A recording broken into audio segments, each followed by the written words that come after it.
This podcast is brought to you by Hoare Chartered Accountants.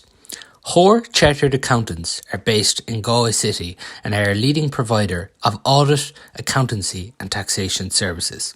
For more information, visit hoarecharteredaccountants.ie. Now you're welcome along to the Maroon and White pod. So it's Galway and Derry this Sunday in Celtic Park, where Galway look to return to winning ways. I'm joined by Malachy Clerkin of the Irish Times to look ahead to the game.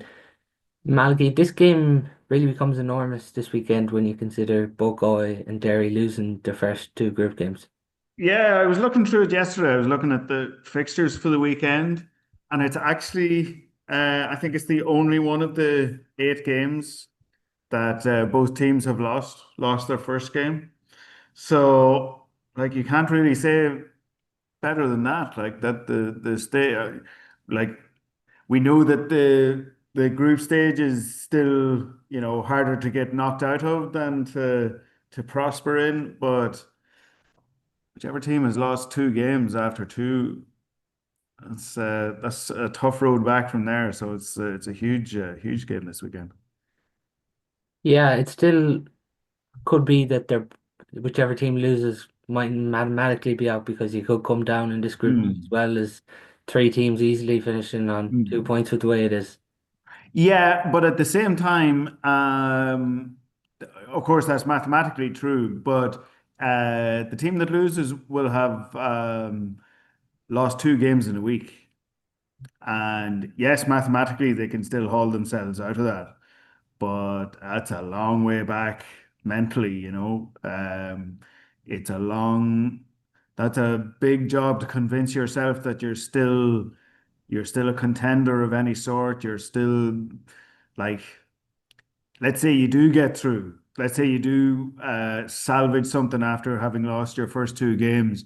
Well, what even is the prize for that? You go through as a third place team, you go and play a second place team away in a preliminary quarter final.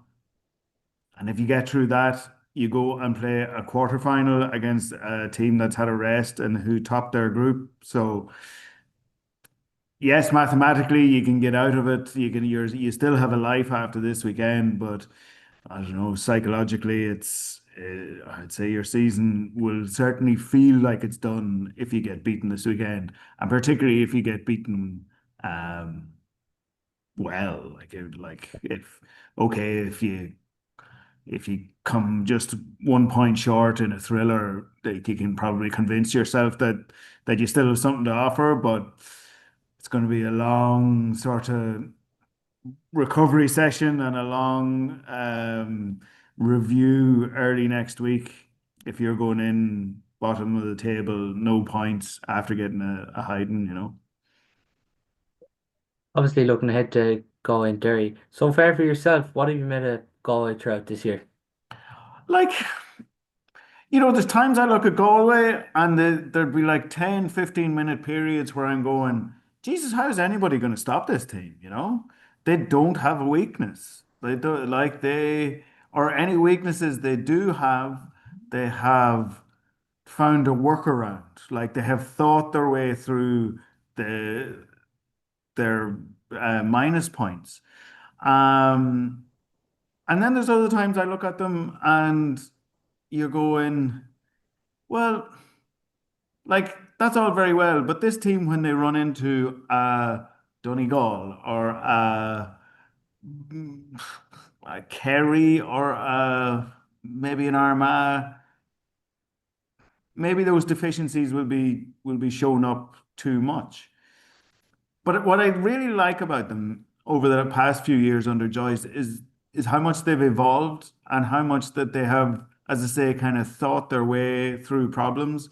I would have been like the vast majority of outsiders looking in saying that, well, a Galway team can't win in All Ireland unless Shane Walsh and Damien Comer are playing significant portions of every game. And they're just not that team anymore.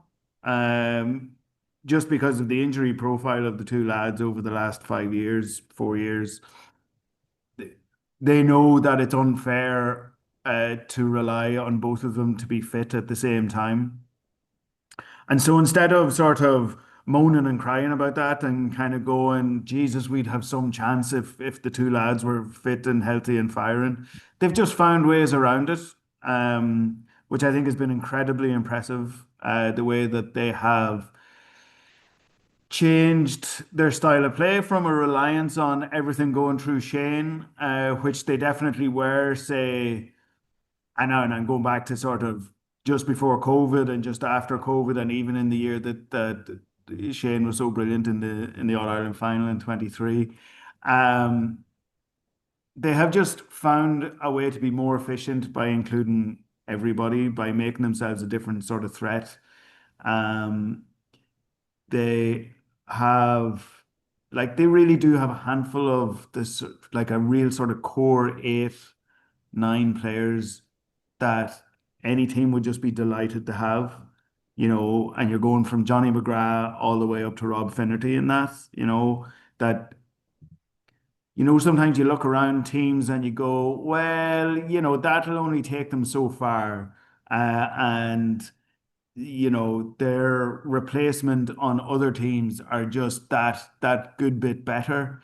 You don't really say that for any sector of Galway. That they're very strong around the middle eight. They've a couple of great man markers. They have a couple of great forwards. Even Connor Gleeson, to be fair to him, doesn't take the same sort of doesn't have the same doubts around him as maybe he had maybe 3, 4 years ago, and he has sort of become a really solid intercounty keeper. So I see them as it's funny to look at this championship. You you look around. Funny, I looked at the odds the other day, and I think and this is the first time I can remember this, maybe ever.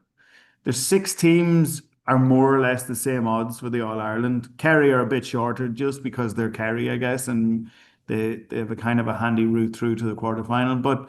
Um, but you've got after that you have Armagh, Donegal, Dublin, Tyrone, and Galway, all more or less exactly the same. There's more or less exactly the same expectation on them. Monaghan are a wee bit further out again, and probably aren't quite of that at that level. But I look at Galway and I look at them and go, well, yeah, they're exactly the sort of team that can win this All Ireland because you have to look really, really hard to find a weakness in them. Every week on the podcast, it nearly comes to the discussion of Walsh and Comer Mm, to every match. Do you think we'll need to see them soon though? Because obviously we've seen Shane against Dublin, and you could probably just tell that he hadn't the games played this year in the championship, mm, and we haven't seen obviously Comer since that league game against Kerry, and even yeah. in his cameo performance where he came off the bench against Dublin, he looked really good, and he would be a player who would thrive under these new rules. Yes, but I think, as I was saying, I think it would be great for Galway if you had both of them, if they were both totally fit, if they were both in a team that was used to having both of them. Um, but I think time has kind of moved on, and if Galway win the All Ireland, I don't think that that's their plan A. Uh, because I don't think it can be, I don't think that they can go, well, you know, we're going to treat the two lads with kid gloves and get them back for 3 games in 4 weeks between the end of June and July. Because that's what we sort of always forget about the championship. Like, it's a very open championship, uh, but we can pretty much guess. The All Ireland quarterfinals are on the last weekend in June. There's going to be 8 teams in them. Mm. Everybody can probably guess 6 of them, really, unless, okay, with the way the groups are, the odd team might meet another team in a preliminary quarterfinal and knock them out. But failing that, everybody knows more or less what the quarterfinal lineup is going to be, give or take. And from there, you play on the last weekend of June, the second weekend of July, and the last weekend of July. So it's 3 games in 4 weekends, essentially. Um, does anybody in their wildest, most optimistic, positive Galway imagination think that Shane Walsh and Damien Comer are going to play, let's say that's 210 minutes, let's say for argument's sake. Are th are either of them going to play more than 150 minutes there? Uh, how much of those 210 minutes are they going to be on the pitch together for? Like, however optimistic you are, it's probably going to be a couple of second halves, really, if things are going really well. So that my point is that that can't be how Galway are intending to win Sam Maguire. It just can't be because it's look, the recent history has shown us that they're just not going to be on the pitch together, you know. They're just if they are, it's a bonus, and if they are, then that can be the next step of for Galway's game plan.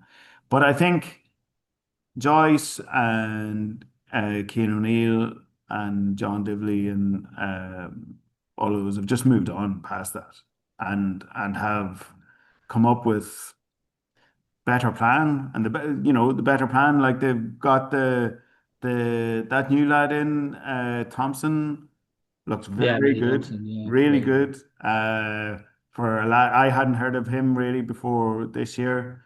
And sometimes when a new guy comes in and he knows that he has big shoes to fill, he can shrink from it. But whatever his technical attributes, and there are many, I think I've just been most impressed with um his mentality. Like he's not cowed by it at all. He's not one bit afraid of the stage. He's not. He's gone after everyone. I've been really really impressed with him. Um, I think Killian McDade is possibly he's getting up there for their most important player. I think Conroy is obviously still the most important player, but Jesus, McDade is an incredible footballer, in incredible shape. I thought he was outstanding against Dublin. Um, and I think that's what they're based on now. I think Galway are based on, you know, like Walsh and Comer are just these spectacular players capable of spectacular moments. But I think Galway are just going the other way now with, really steady, high quality elite intercounty footballers doing the basics as well, if not better than anybody else, and taking it from there. And I think, look, it's going to get them very far. They're incredibly hard to beat. They don't get hidings really, which is always a great sign of a team. Oh, I'm always a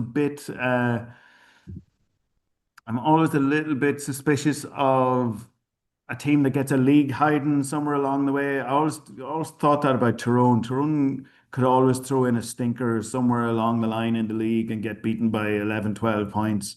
And you'd be kind of going, well, like any team that gets beaten by that much has given up. If that happens in a game, look, any team can get beaten, but if you've lost a league game or a group game or something like that by 10, 11 points, yeah, it's probably not there for you this year. That doesn't happen to Galway. It hasn't happened in ages that they've got a right hiding. Even that league game in Croke Park where Comer came off the bench and Galway had a kind of a total nightmare shooting that night.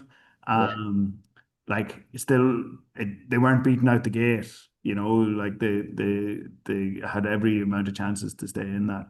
So anyway, no, I think that the Walsh and Comer thing, it's going to be a real bonus if they can get them playing together, but I don't think that's how Galway are going to try and win the All-Ireland.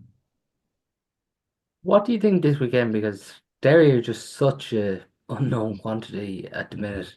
I don't even think Galway supporters really know what to expect. Like you thought at the weekend they have their break and they're going to fix a lot of things, and then No point in saying otherwise. They were getting hammered at stages by Armagh, and then they come back at the end really strongly.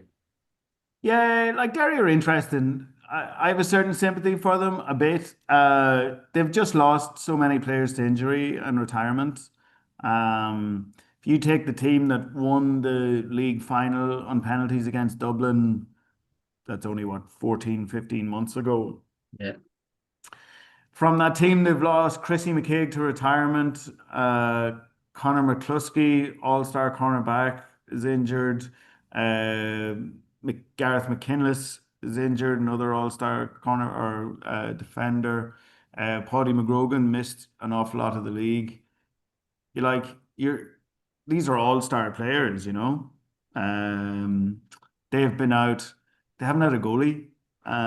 Like Oren Lynch got injured during the league, and in the early part of the league, remember when the goalies were allowed to come up and you could yeah, play 12v11? Derry sort of overthought it and put an outfield player in goals, a guy called Neil McNicholas, who has never played in goals in his life, and was a decent outfield club player. But they brought him in specifically so that he could join in attacks. Um, but then when the rules changed halfway through the league, uh, their number one goalie was injured, Oren Lynch, and their number two goalie wasn't a goalie at all.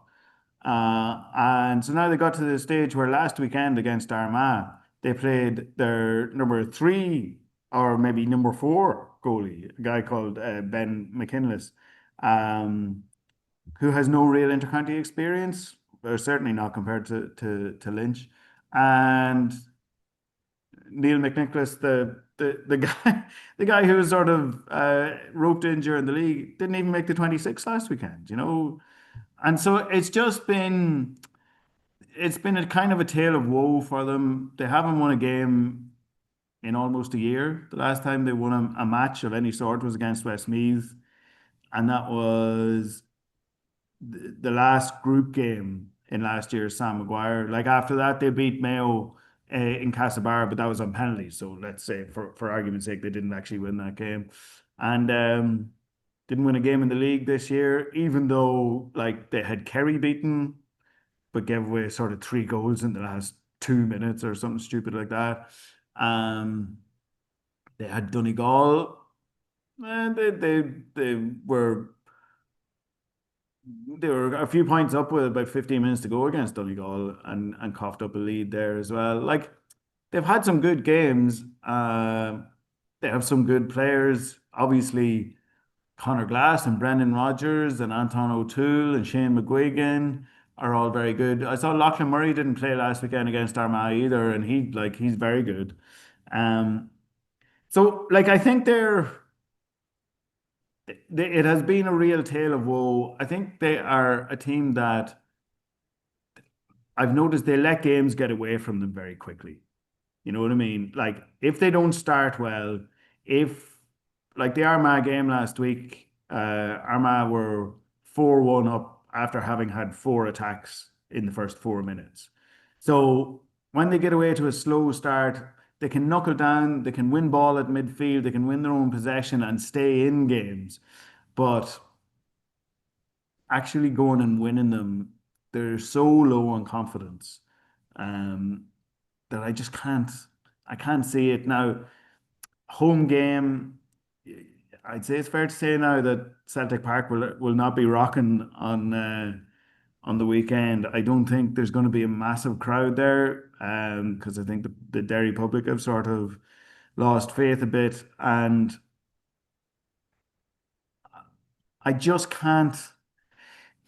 Everything I said about Galway, about how you can trust them, they're a dependable outfit, they're everything that you need to be a like to go out and do your business in games like these. You can't say that about Derry. In fact, you say the sort of opposite about them, that they have good players and that if they get a good start, the game could be there for them. But there's lots of ifs and buts with Derry, whereas there aren't about Galway. I don't think.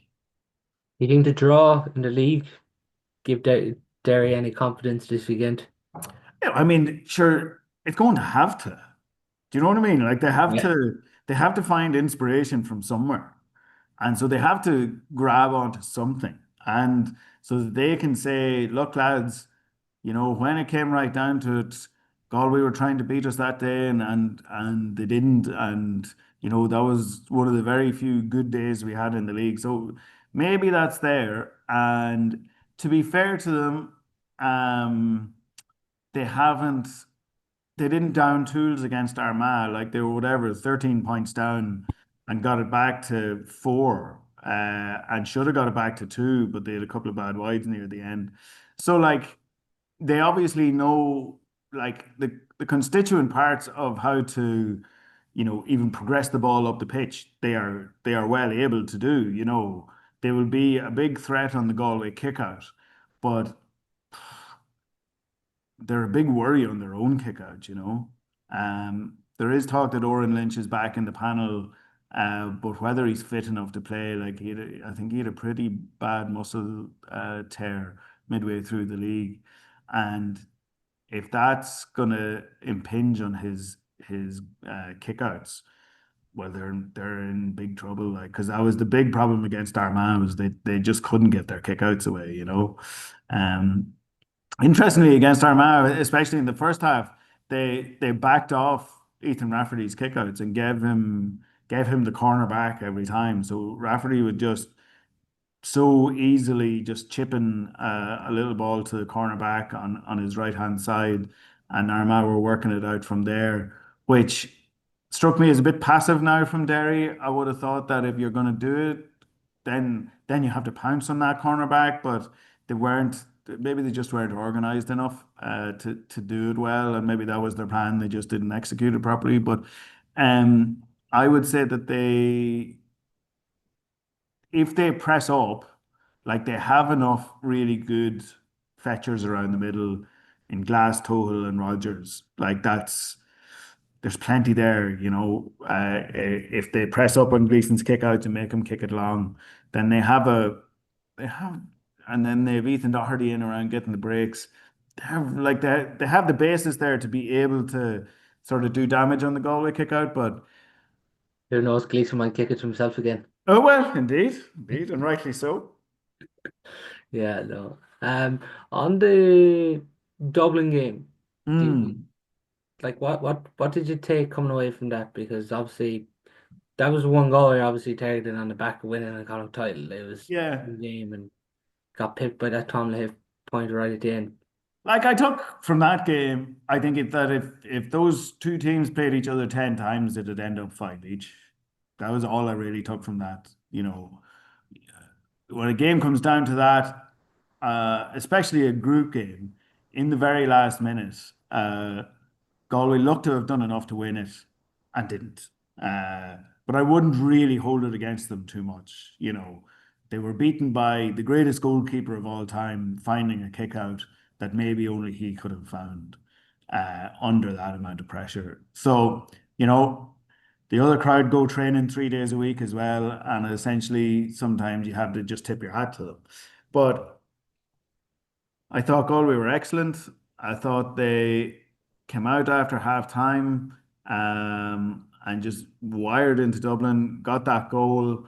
And I thought it was just a really fantastic game between two of the best teams in the country. And um, I didn't see an awful lot of negatives in it for Galway or for Joyce. I think they won't. I don't think they left a lot behind them. Now, they lose this weekend. In retrospect, it looks terrible, but uh, We were discussing it on the pod last week. Is the long kickouts the way they went in that game? Is that a slight concern because Dublin just broke everything there around the middle, really went after them, and it was probably one of the first teams we've seen go probably match go physically around that middle third. yeah, but like it's a concern in the same way as it's a concern for every team. That no matter how good your kick out strategy is now, there are going to come points in the game where you have no option but to look up, uh, see where John Maher and Paul Conroy are standing and kick the ball to them and see what happens then. Like the there's just going to be no way around it. So yes, it's a negative because of course you'd love to secure your own kick out every time and you'd love to secure it in an advantageous part of the pitch. But there's the reality is that's just you're just not going to be able to do that in the game as much anymore. And so you got to make your peace with it. You've got to, refine your strategies for uh, winning carpet ball, getting in around the breaks. The the advantage on the opposition kick out is with the opposing team because it's much easier, of course, to crash into a ball coming from the opposite direction than it is going the direction that you want to go. So the onus is on the kick out team to try and find a way to negate the big monsters that are coming in behind them punching the ball. And that's just physics is kind of against you there. And so anything that you come out with, you'd be delighted with. But I think those kick out stats are it's not that they're going to become irrelevant, but they are going to become less and less indicative, I think, of the sort of balance of power in the game. I was watching Monaghan Louth on the weekend, and at one stage, Rory Beggan's kick out stats flashed up, and I think he had like Monaghan had won five of his first, I'm going to get this wrong now, but five of his first 15 kickouts or something like that. Something really appalling, Jesus, a year ago would nearly get the goalkeeper substituted. And this is Rory Beggan, who's, known to be pretty good at this stuff. But like at that point, Monaghan were 7 points up. So, the difference, it's not. Though the kickout stats just aren't as crucial now. Obviously, possession is always crucial, but the correlation between keeping your kick out and uh, getting scores or setting up attacks doesn't seem to be bearing out the same way. Um, and there seems to be a bit more randomness to it. So yeah, look, Galway. I think the very fact that and you were joking about it, but that Gleeson took a couple to himself, um, I find that very encouraging from a Galway point of view because it tells me that they're working on every aspect of this thing, that they're trying to find every last little loophole, every last little advantage they can. And now I know all teams are doing that, but I liked seeing that. I liked seeing the fact, and I liked the fact that it worked. Like, what else do you want from trying to pull a stunt like that than Con O'Callaghan turning around and screaming at the referee, going, "What the fuck is happening here?" Like, so that's exactly what you want. You want that sort of split second of confusion in the opposition and you to get away with it and to move the ball up the pitch. Now, I think as I recall, like Dublin did get the ball back eventually, but that's not the point. The point is that momentarily you had the other team going, "Hang on, what? What is happening here? Why is this being allowed to happen?" And their concentration is broken. So I do like the fact that Galway, like everybody else, but that shows that they're working on everything. They're trying everything that they can to secure the possession from the kickouts. So, and look, I take your point, but I just think it's a different game now. I don't think that you can.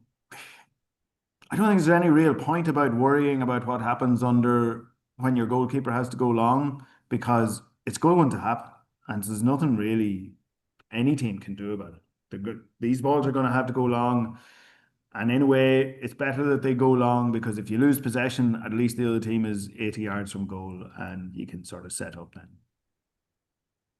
There is a couple of crucial matchups for Galway when it comes to this weekend, and Mm. three you probably look at is obviously Conor Glass, Paul Cassidy, and Shane McGuigan.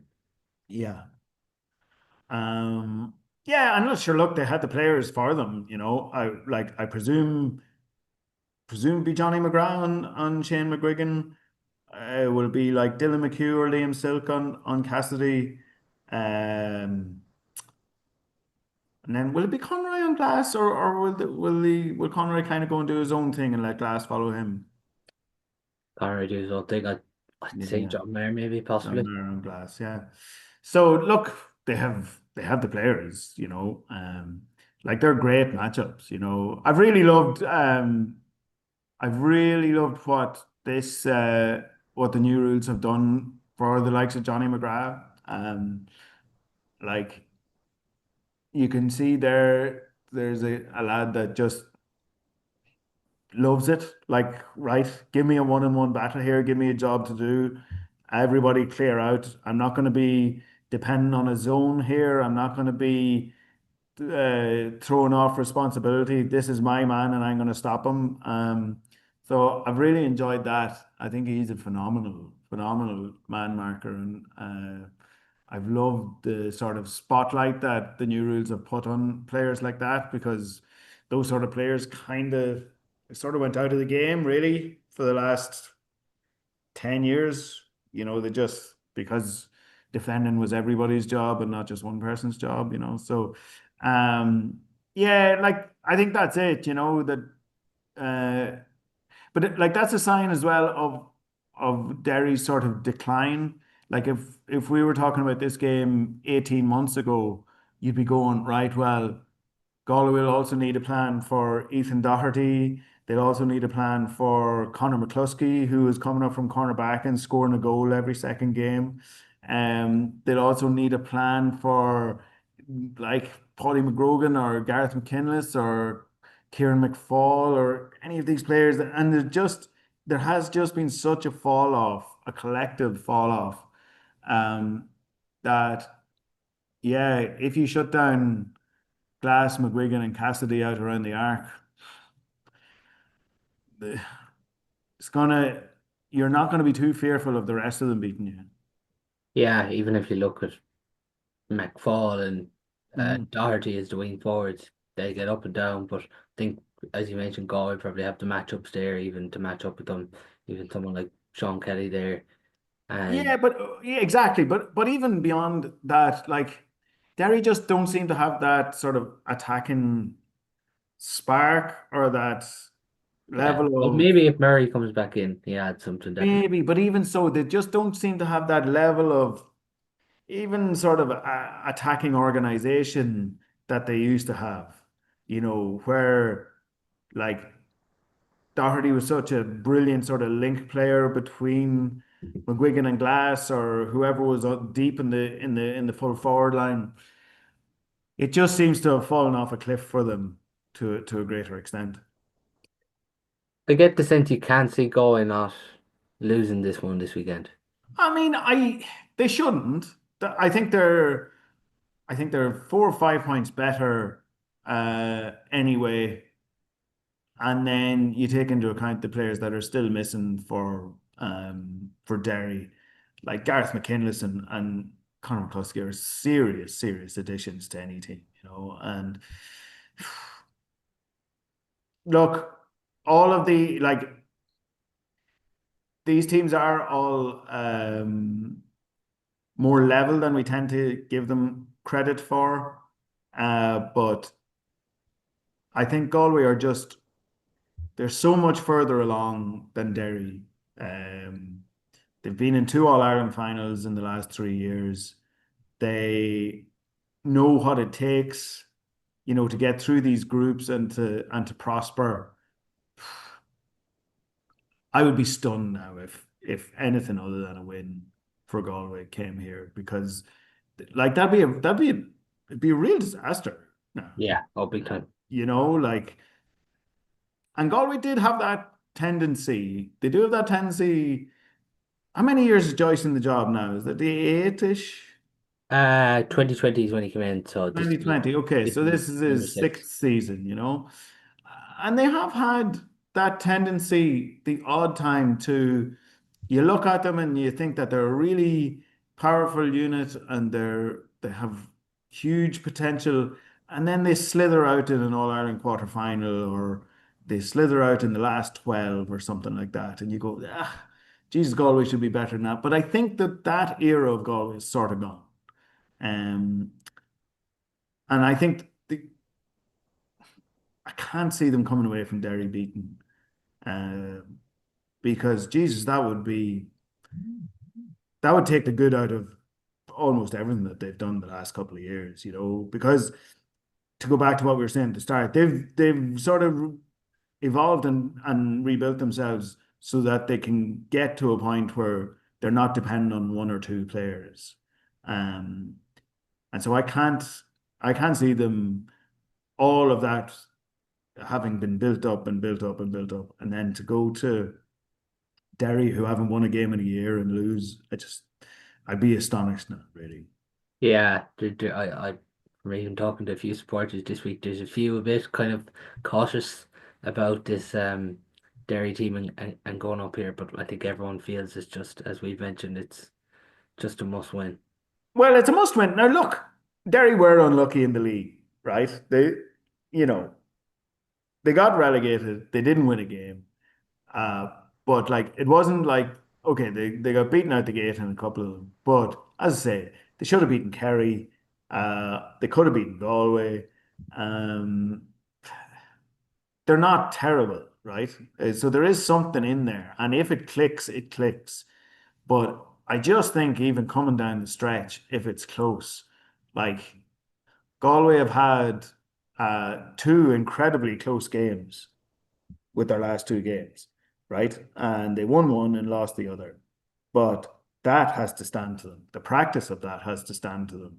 Um, like Derry, you know, they were beaten after 10 minutes against Armagh. Now they stuck with it, but and they came late, but it wasn't a game really. So Galway even have that in their to their advantage. So yeah, I'd be surprised. I'd be really surprised if Galway don't win. Yeah, they just really need to be on it now on Sunday. Mm. A player I'd love to see Malachy on Sunday is John Daly. I thought it was a thing of beauty against Dublin when he gave that kick Yeah. into Matthew Tierney. It was just Yeah, and that's real old style. Like John Daly was doing that when he came onto the Galway team first, and he was doing that under the old rules when that was like you might see two or three of them in a season, because defenses were so packed and you just that sort of skill had kind of gone out of the game. So like I was delighted to see that because like that was one of the things that you really love about Gaelic football, somebody who's able to do that at will and now has the time and space to do it. So yeah, that was beautiful to see. Will he start? it's hard to know. Like there was even changes the last day in the backs. Mm. Keane Hernan obviously came in. Sean Mulcairn came in. Mm. Um, he just nearly similar to Comer and Walsh. He just hasn't played the games this year. Struggled with kind of a knee injury throughout the year, but the fact he came on and played a few minutes, I definitely think we'll see him for a few more minutes anyways, hopefully this Yeah. week. Yeah, he'd be a great weapon to have. Yeah, oh no, for sure. In in the Derry defence, how do you see them matching up in with goal and attack? Is Owen McAvoy the man to go over on Rob Finnerty, the form he's in? Yeah, probably. Yeah, and I think they send Baker. They give Baker to Thompson, I'd say. Um, but Rogers possibly on Tierney then. yeah, although Rodgers will kind of do his own thing, really. Yeah. I don't think he'll be given a man marking job. I think he'll sort of go and try and affect the game himself. They've sort of named him at centre back the odd time, and he essentially just runs around and plays his own game. Um, he definitely doesn't sort of sit there to anchor the defense or anything like that. Yeah. One man we could possibly see now for longer, the fact he's come in the last two games, Peter Cook. Yeah, yeah. God, I thought he was. I thought that his cameo against Dublin was the sort of like his career in microcosm. Like he's such a big unit. He's such a threat in the air. He's such a physical, dominant presence. Uh, and yet he is just not as careful with the ball as you'd like him to be. He can pull off this great turnover or this great sort of high fetch, then knock a few fellas out of his way, and then make a mess of a simple hand pass, which he, like I'd say, some of that is just rust. He just doesn't have the match time under his belt. Um, but like there were times in that Dublin game where you were going, Jesus Christ, this guy could be anything. Like he's such an imposing physical figure and he's so brave that you're looking at him and going, Christ, like so many counties would give their right arm for somebody like this. Um, and he'll only get better, I think, because the more he plays and the more he trains and the more used he gets to the game, and back just gets his sharpness back.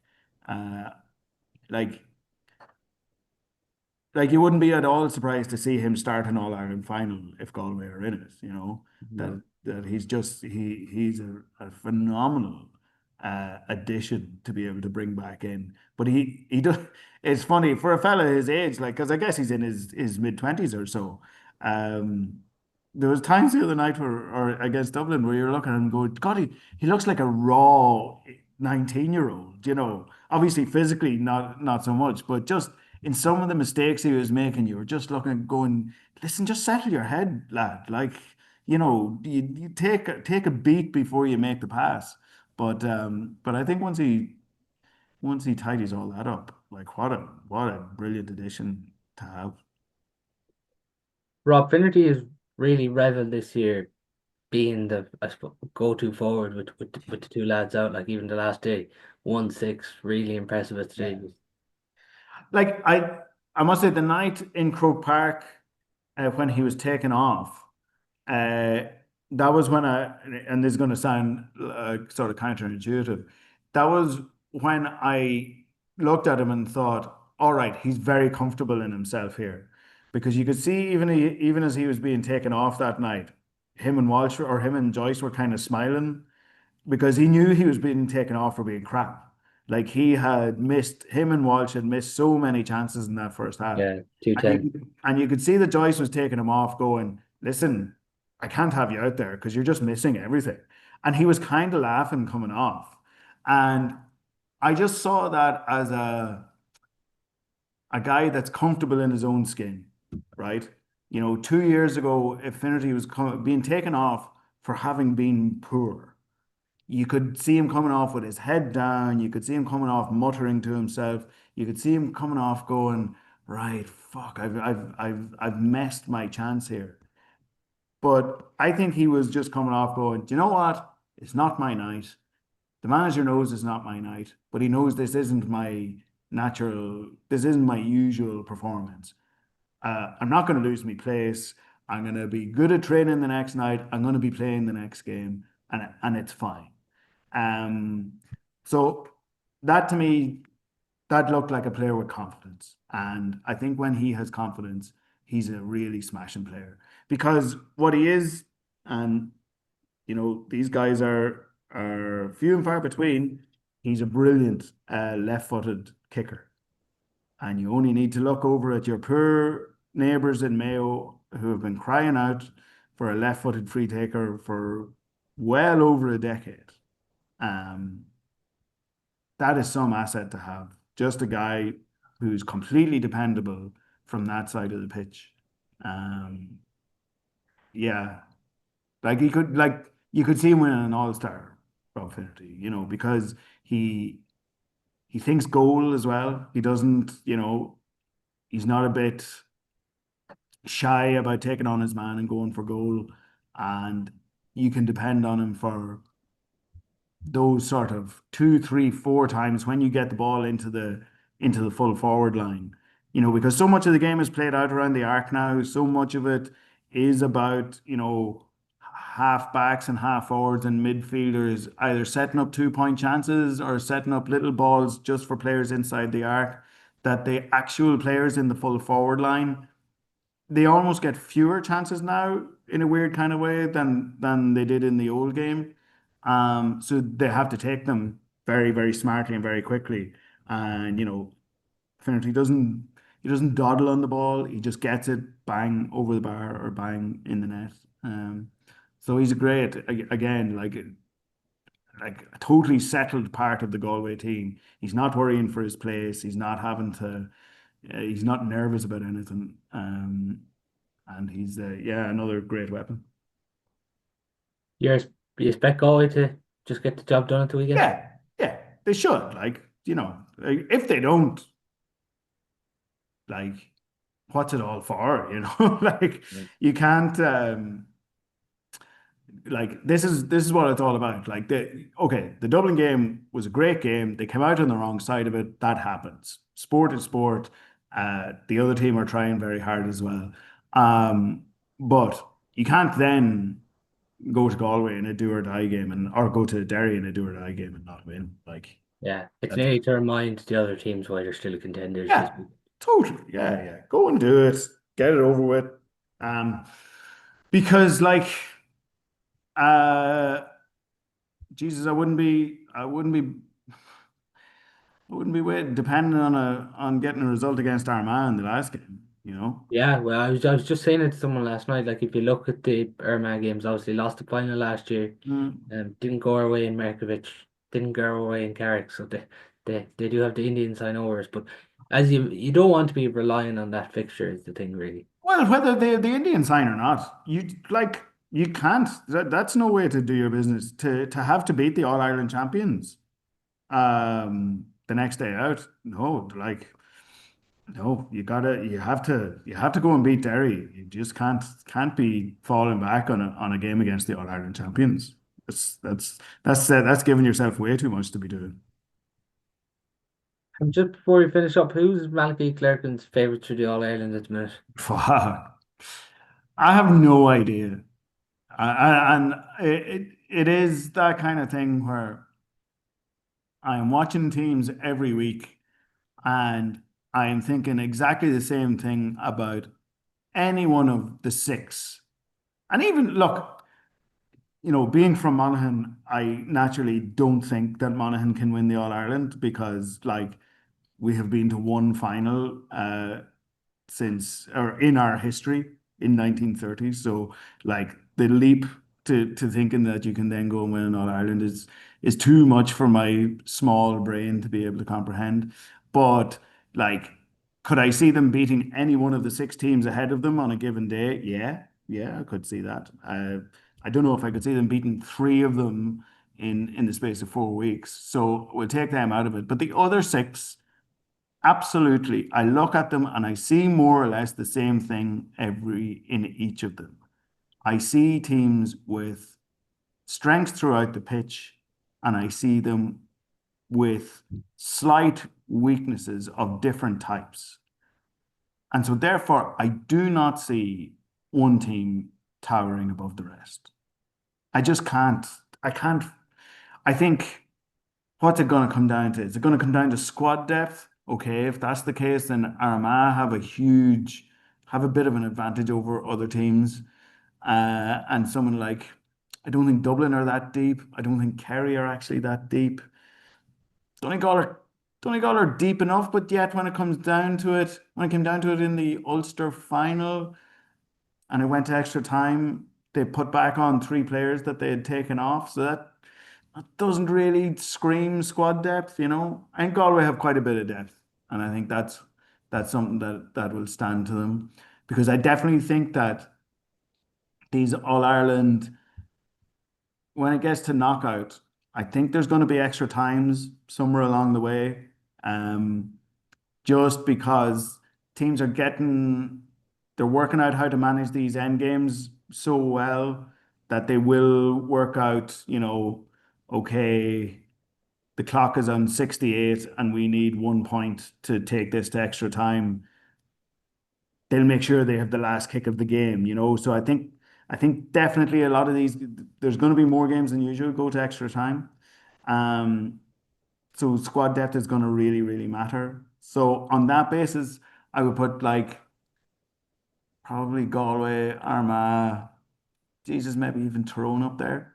But I don't have a favorite, in all honesty. I don't, Yeah. I just Like Kerry are the favourites because their route to the quarterfinal looks fairly straightforward and because they're Kerry, but they're going to be in an All-Ireland quarterfinal and semi-final against teams that couldn't give a shit about them, that are not one bit afraid of them, that are going to be going into those games full sure that they have prepared and that when it comes down to it in the last 10 minutes, they're more battle-hardened than Kerry. So until Kerry get to an All-Ireland final, I'm not going to be sure about them. That's a very long-winded way of saying I don't know. I don't know who the favorite. I genuinely don't have a favorite. I, I think, I think, I think any one of six teams can win Yeah, in fairness, very hard to pick one. it. Uh, Hmm. with how open it is, the championship and the new rules and everything, it must be a lot more enjoyable to cover this year, is it? Oh yeah, yeah, yeah. It's great. I like the games are great, and but even out in the world, like whatever about sickos like you and me, Paul. Like I was at a communion there the day of the Dublin Galway game actually, and I was in a house where I'd say there was about 40 of us around the place, and like me and a brother-in-law kind of stole off into the living room and put on this match, kind of to try and get away from everybody, presuming nobody else would have an interest. And like by the end of it, there was maybe 15, 20 people watching this game. And like including like, my sisters and stuff like that. And one of my sisters actually said to me, she says like, and she's not big into it at all. She says, I've never watched as much Gaelic in my life as I have this summer. Because it's just more interesting. It's just you're not checking your phone during games. You're not sort of chatting to the person beside you. You can't really take your eyes off it. You've got to always be right. Where's this kick out going? Right. Where, oh, did he, is that a 50-meter take up or did he hand the ball back? You're just keeping your eyes out for absolutely everything. And it's just so much more enjoyable. And it's kind of extraordinary that they managed this. If you'd asked me this time last year, I wouldn't have said it. In a million years, could they have made people this engaged in it again? Because people had just given up on it. They had just decided, my free leisure time is mine to do with as I wish. So why would I spend it watching this shite? And so to have changed that in the course of 4 or 5 months is an incredible achievement. Like it's not perfect, obviously, and there's little bits and pieces that you'd need to tidy up. But to the overarching thing of making people enjoy this sport that they love. Like, sure, this is the thing. Even at its worst, like there's such a huge swathe of the population that love Gaelic football.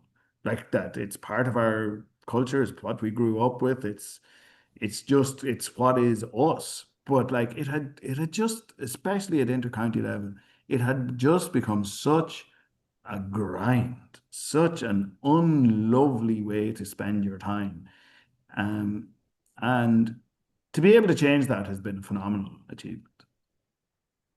Yeah, no, it has for sure. It's very hard to take your eyes off it at the minute, Mm. but that's all we do have time for on today's show. It's Galway making the trip to Celtic Park against Derry, 2 o'clock on Sunday afternoon, and for supporters who can't make the trip, it's live on GA Plus as well. But Malachy Clerkin, thanks a million for your time. Not at all, Paul.